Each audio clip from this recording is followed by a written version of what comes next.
All right. Hey, what is the motivation for the McSnead, Sean McSnead era? About to celebrate again the demise of the NFC West. Looking at some running backs in the third round that the Rams might be interested in. And then I want to relive a draft day disaster from 2007. I'm Joe Torosian, and this is RamView, the April 28th, 2022 edition. And I'm happy to be here. Joe Torosian. I'm a sports writer, book writer, pastor. You can find my books on Amazon.com. You can follow me at JoeT13B on Twitter and the same handle on Instagram. Also, my webpage, JoeTorosian.com. Buy my books. I could use the dough, and they're good reads. All right. So wanted to get that stuff out of the way because we are talking. This is the day of the NFL draft, and there's so much you want to do. And then I don't know how you feel, is that I like it when I do a mock draft. I love talking about it, but then it's like, the Rams are always going to do something different. And you don't want to look stupid, right? You kind of want to look like, I'm following along. I get what they're doing. Yeah, they're going to grab Creed Humphrey at 57, and then they draft Tutu, and you feel stupid, but you feel better because Tutu didn't do so well last year. But the deal is that you got to give the McSnead collaboration there of Sean McVay and Les Snead. You got to give them another year with Tutu, and you got to trust what they did because 2 Super Bowls in 5 years buys you a lot of credit. So I'm hesitant to say who I definitely think they're going to take. It's fun to speculate, but we'll go from there. And here's the other interesting thing about the Rams, though. You've heard it multiple times, right? That this run can't be sustained, that the bill's going to come due, that eventually they're going to have to pay the piper, that eventually it's all going to come crashing and burning to an end. And that, I think that argument above all else is the one that motivates the Rams, the McSnead collaboration, to stay engaged. Not that they're not professionals and would be engaged, but there's got to be a reason. You got your ring. You're set in history. Why not take the $100 million from Amazon, right?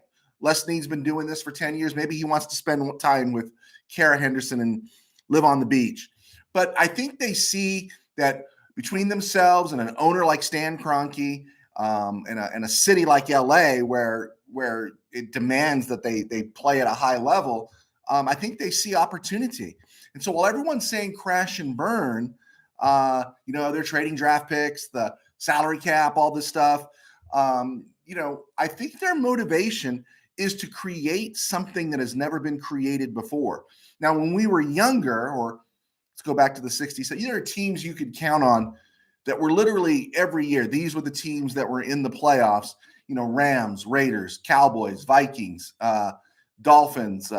It was Steelers. It was just like clockwork that these teams were going to be there. Then there'd be like a Colts team that would rise for a few years, a Cardinal team that would rise for a couple of years, and they'd win a couple of division titles, but they'd never advance.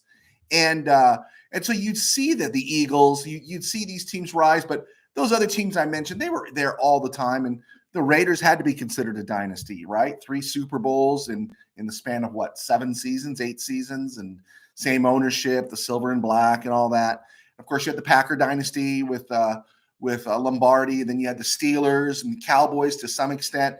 And then you had, of course, the long run with the 49ers. But most of those were all put together, in another era when there was no salary cap and free agency was very restricted in the NFL. So what the Patriots started doing and what they've accomplished in the last 20 years is an unbelievable place. And it truly is a dynasty, but it's not like the Red dynasty.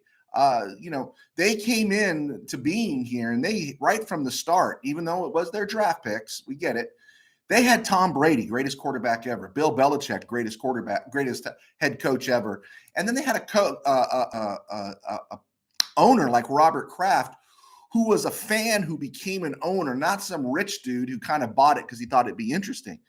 I think it's the book Dynasty that Kraft talks about getting season seats in Foxborough in 1970 or 71 because he wanted to have fun with his boys, and his wife at the time just went off on him because how could you spend that money? And you figure what season seats cost at old Foxborough in 71 compared to now. probably a pretty good deal. But he was a fan, and so he was totally committed to the team when he bought it. He wanted the team. But you know what else the Patriots did? They hit on draft picks. These guys were all, well, let me tell you what they had in common. Richard Seymour, Vince Wilfork, Logan Mankins, Brandon Merriweather, Gerard Mayo, Devin McCourty, Donta Hightower. These guys were all number one draft picks who became all pros, not just Pro Bowlers, but they became all pros. They also inherited, like Sean McVay inherited Aaron Donald. They inherited Ty Law, Hall of Famer, Willie McGinnis, Hall of Famer. And they even got clicks out of Chandler Jones, right? Before Chandler Jones moved on. The Rams haven't had a first-round pick since 2016, and that guy's no longer with the team. And that's a dead horse to keep talking about draft picks. But the Rams also they had a new discovery or a new turn on understanding about contracts where, one, you never gave a contract to a safety, but now you don't think they're ever going to give a contract to a running back ever again like Todd Gurley. And I think they'll be slow before they ever give another contract like Matt Stafford's getting to any other quarterback until they've proven themselves. So they're building a dynasty that could be the most unique dynasty ever. And I really think that is what's the motivation for keeping McSnead trucking along here. And it's the opportunity to say, no, we did something. I mean, who doesn't love that, right? The opportunity to say, no, we did it here and we did it different. And we changed the game, right? And that's truly what it is. They have changed the game.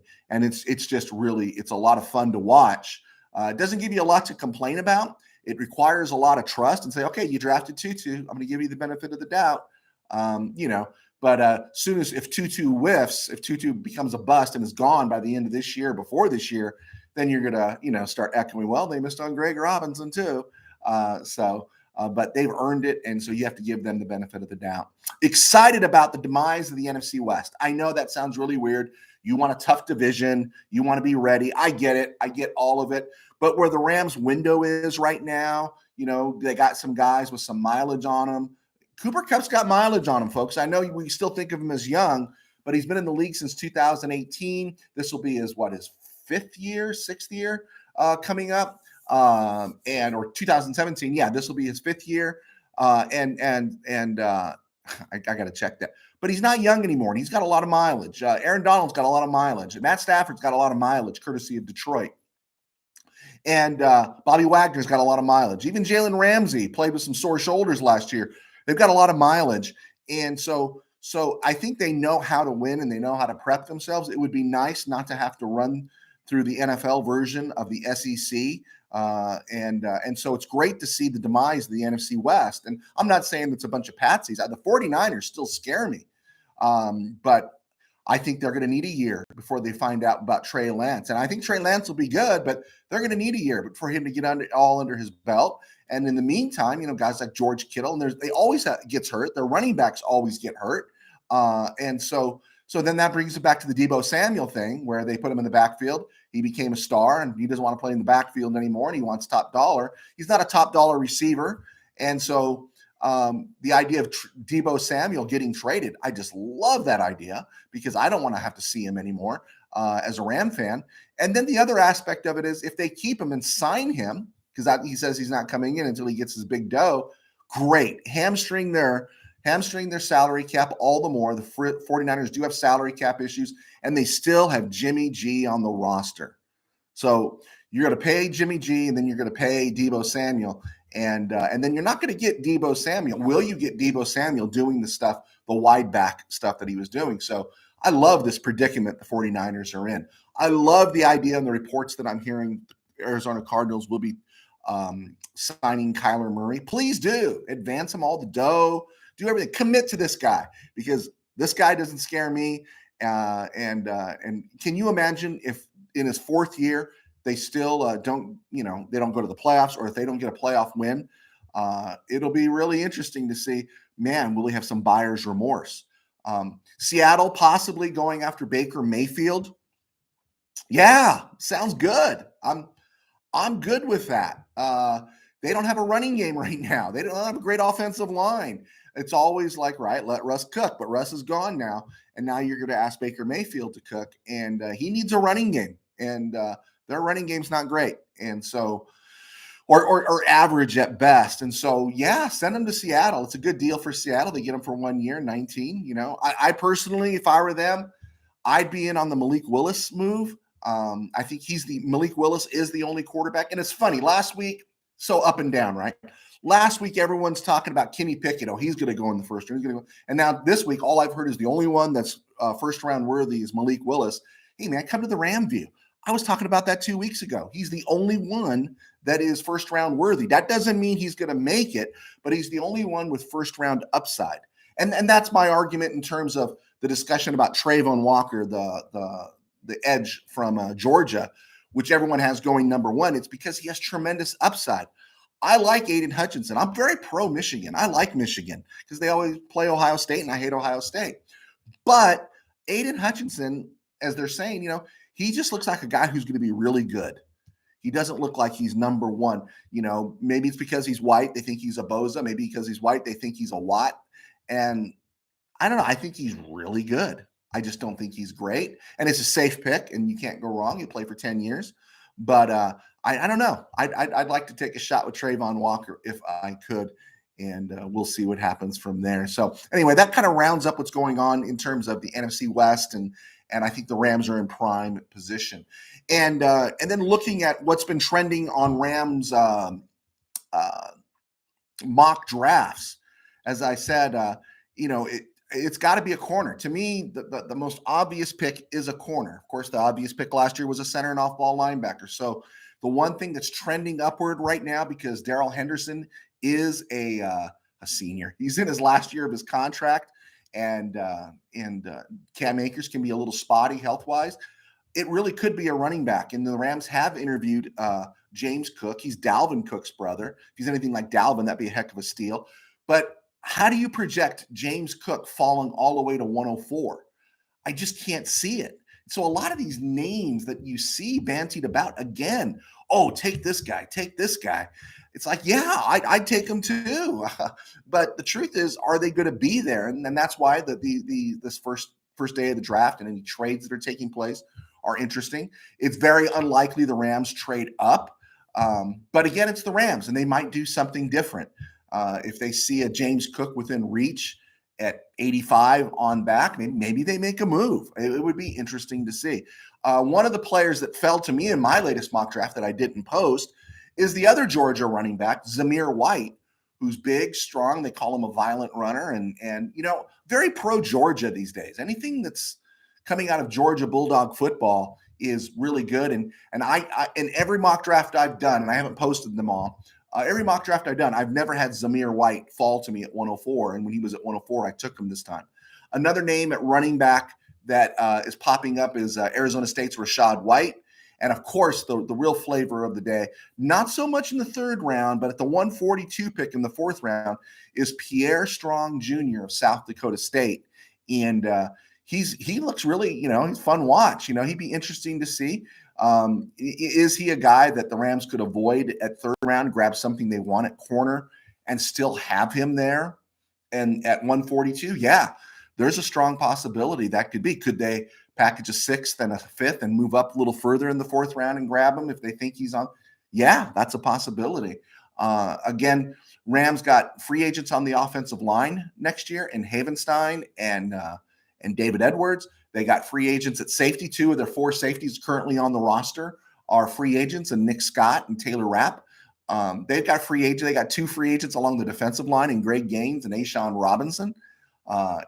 So it's going to be really interesting to see what they double up on in terms of draft and who they take. And again, they might just want to bring in more players and trade out of the 104 spot and pick up something else. So again, it's just going to be interesting to see what the Rams do, because they always do something different. It's not like I'm thinking like Chuck Knox days following the Rams. It's not McCutcheon up the middle, Bertelsen up the middle, McCutcheon on a sweep, Dave Chappell punt, right? I mean, you can read Chuck Knox with Braille, right? And such. But yeah, great. Draft starts tonight. Great conversation. I'll be online talking trash and having fun, and we should have fun. This is the golden age of Ram football. What wasn't the golden age of Ram football was on this day in 2007, the Rams had the number 13 overall pick. And I should have looked up who was available at that point, but the Rams used the number 13 pick on a defensive end out of Nebraska. Now, remember, they had already drafted Grant Windstrom in the late 90s. Now, Windstrom is going to look and sound like he was a bust. Windstrom was a very productive player for the Rams. He just wasn't great, but they took him, top 10 pick. And you expect a little bit more out of a top 10 pick than just a good player.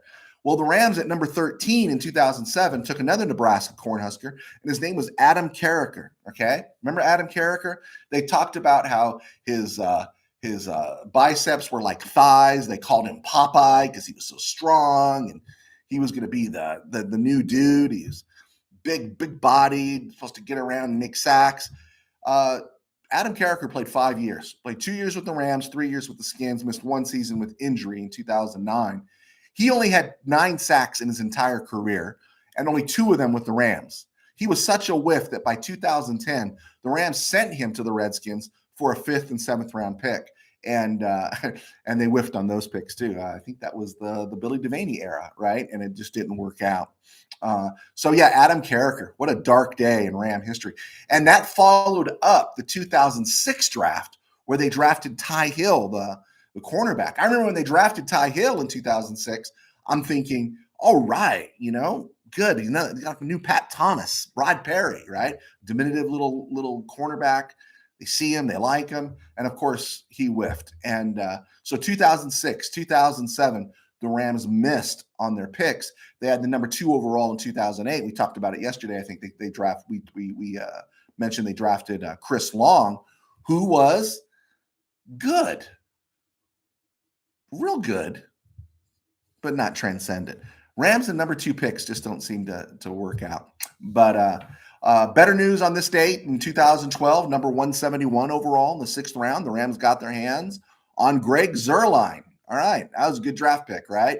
Greg Zuerlein was part of the Super Bowl team. Greg Zuerlein kicked the kick in New Orleans, which should put him in the Ring of Honor for Ram history when they eventually put up a Ring of Honor, because to win in New Orleans and that team is just heartwarming to me. Also in 2016, on this day, the Rams made their last number 1 draft pick, and that was Jared Goff after the deal they made with the Titans. And again, you can say what you want about Goff. He took us to a Super Bowl. And I mentioned this about 3 weeks ago. If you go back, it's real easy, after you stop watching this show on YouTube or listening to it on Spotify, you go back and look at the end of the Rams-Saints championship game, 2018, January 2019. And just look at the throws that Goff made. And he was a completely different quarterback then than what he was at the end of 2020. Now, we know about a thumb at the end of the season there, but throughout the season in 2020, just a completely different player. So, and finally, I just want to throw this out there, and that you don't know the name. I didn't know the name until I looked it up, but I thought it was interesting because it's history. On this day in 1981, Vic Spadaccini, he died. He was 65 years old, and he played for the Rams in Cleveland from 1938 to 1940. They gave him a Pro Bowl mention. He caught 32 passes in 1939. He was a fullback and played some linebacker on defense. And it was interesting because he played in Minnesota. He went to University of Minnesota in their version of the draft in 1938. I think he was, I don't know. I think they list him as a first round. Of course, those drafts in those days were regional and interesting, a little bit different. But Vic Spadaccini, he had a Pro Bowl year for the Rams, 1938, 1940. And you think about that, even though he passed away in 1981, you think about playing football in 1938 through 1940 and what the world was going through at that time. That's pre-Pearl Harbor. When he's going to the Pro Bowl, Hitler's going into Poland, and they were just probably just different priorities for young men in those days. I just thought that was interesting. I thought he deserved a mention. I don't know if he served. I don't know. But I thought Vic Spadaccini deserved a mention. So that's about it.